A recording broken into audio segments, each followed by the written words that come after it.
আসসালামু আলাইকুম এভরিওয়ান। প্রথমে আমি চুলায় একটা ফ্যান বসিয়ে দিয়ে দেব পরিমাণ মতো রান্নার তেল।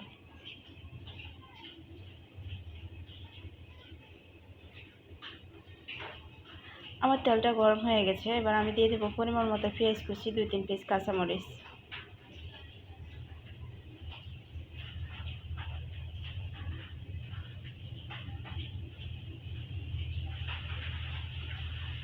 এরপর যে আমি দিয়ে দেব পরিমাণ মতো রসুন বাটা।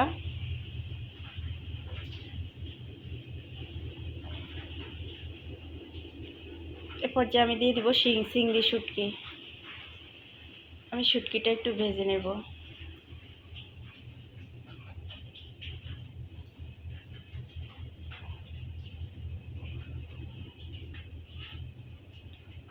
আমার শুটকিটা ভাজা হয়ে গেছে। এরপর যে আমি দিয়ে দেব পরিমাণ মতো মরিচ গুঁড়ো, পরিমাণ মতো হলুদ গুঁড়ো, পরিমাণ মতো ধনিয়া গুঁড়ো, পরিমাণ মতো লবণ।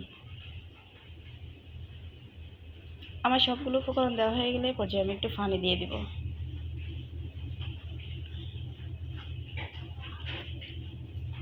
আমি 5-6 মিনিট সময় নিয়ে কষাই নিয়েছি।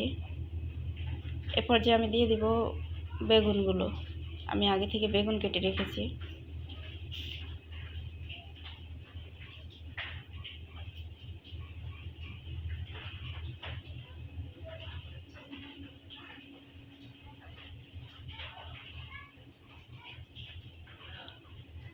আমি বেগুনগুলো উপর নিচ করে দিব।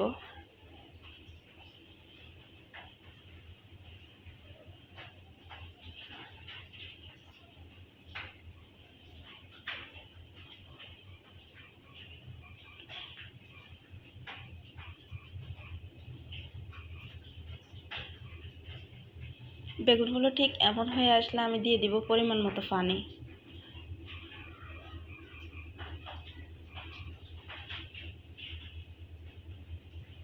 প্লিজ আমার চ্যানেলটা নতুন, সবাই লাইক কমেন্ট শেয়ার করে পাশে থাকবেন এবং সাবস্ক্রাইব করতে ভুলবেন না। সবাই ভালো থাকুন, সুস্থ থাকুন। দেখা হবে নেক্সট ভিডিওতে।